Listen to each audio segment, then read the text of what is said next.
Ma'am अगर अब हम बात करें मैम आपके वित्तीय अनुशासन की, जिसको हम फिस्कल कंसोलिडेशन कहते हैं, जब पूरी दुनिया में सरकारें अपनी जनता के लिए खर्च कर रही हैं, आप वित्तीय अनुशासन दिखा रही हैं। ये आपने 6.4 का जो वायदा किया था इस साल आपने स्टिक किया, अगली बार आप 5.9, उसके बाद ग्लाइडिंग पाथ जो आपने पहले तय किया था 2025-26 के लिए, उस पर भी आप स्टिक कर रही हैं। ये वित्तीय अनुशासन कैसे आ रहा है मैम, मतलब मैनेजमेंट कैसे हो पा रहा है, और फिर जो ग्लोबल इन्वेस्टर्स हैं उसके लिए आपका क्या सिग्नल है इस बजट के जरिए या फिर इस फिस्कल कंसोलिडेशन के जरिए? ये कैसे हो रहा है, इसीलिए मैं बार बार ये बात बोलती हूँ कि मैनेजमेंट ऑफ योर फाइनेंस, ये नहीं है कि बजट के समय आप इस डिपार्टमेंट को इतना दिए, उनके लिए इतना दिए और उनके लिए भी दे दिया, और रेवेन्यू रेसिंग में गैप्स है उसको फिलअप नहीं करते हो।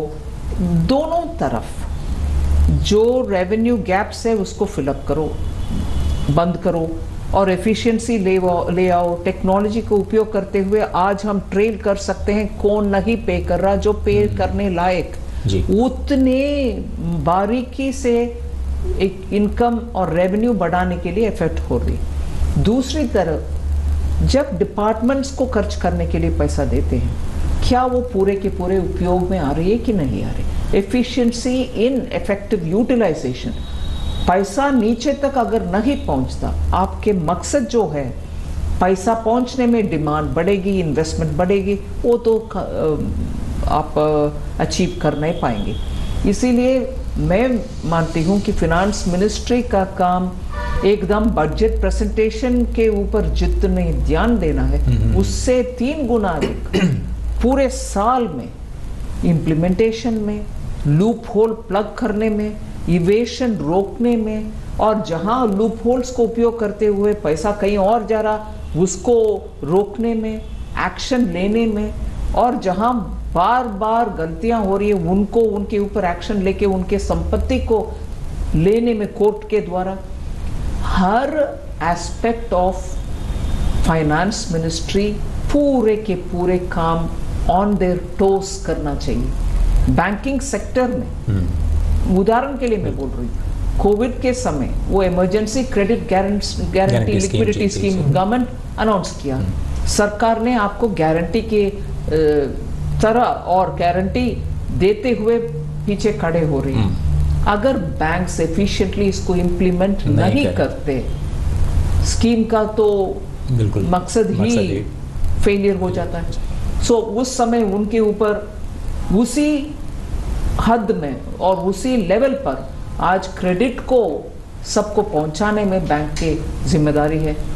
सो मैं मानती हूँ बैंक हर एक सेक्टर फिनांस मिनिस्ट्री के अंदर डिपार्टमेंट पे डिपार्टमेंट टॉप नॉच परफॉर्मेंस करने के ही कंपटीशन हो रहा है। उसके कारण ही आज हम इतने दुनिया में चैलेंजेस रहने के बाद भी आज हम खड़े होकर के बोल सकते हैं ठीक है, हमारे रेवेन्यू बुओयेंसी इतना है, खर्च में कोई वेस्ट नहीं है, पूरे के पूरे यूटिलाइजेशन हो रही है, बैंक सेक्टर जो करना है वो सब रूरल तक पहुंच रही है, क्रेडिट अवेलेबल हो रही है।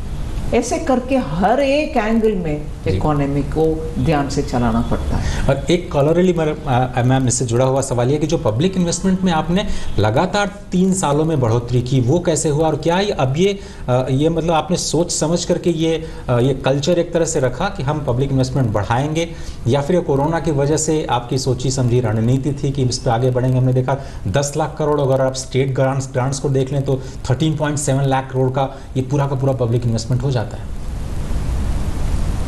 10 लाख करोड़ है, उसमें स्टेट को जो दे रहे हैं 1.3 लाख करोड़ उसमें शामिल है 10 में ही।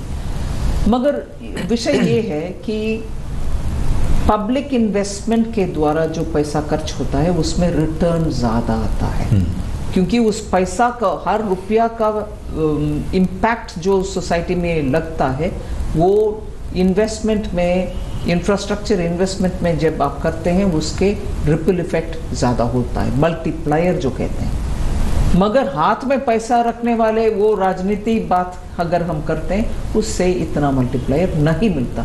इसलिए हम दृढ़ता से मानते हैं कि यही रूट है जो इकोनॉमी को उठा सकते हैं। जो कोविड के समय से हम हर साल देख रहे हैं, उससे पॉजिटिव रिजल्ट्स मिल रही है। अभी भी उसी पेस में हम ग्रो करना है तो पब्लिक एक्सपेंडिचर ही अच्छा सा श्योर रास्ता है। मैम, आपने अमृतकाल के बजट में जो 4 बड़े पिलर्स हमारे सामने रखे, उसमें महिला सशक्तिकरण पे आपने अपनी राय रखी। अब मैं जो दूसरी स्कीम है आपकी, बड़ी स्कीम पीएम विकास, उस पर आपकी राय जानना चाहता हूँ। वो पूरी स्कीम है क्या?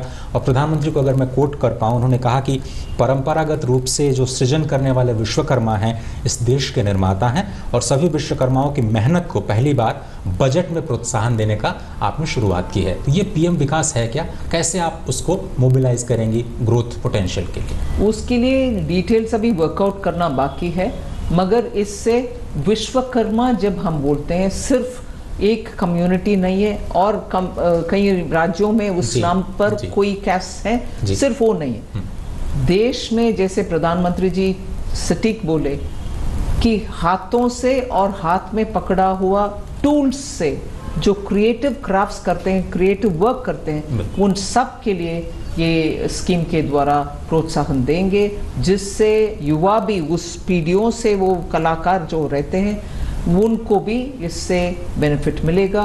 डिटेल्स प्रोग्राम का हम जल्द से जल्द विवरण देंगे कि कैसे इसको लागू करेंगे। जी,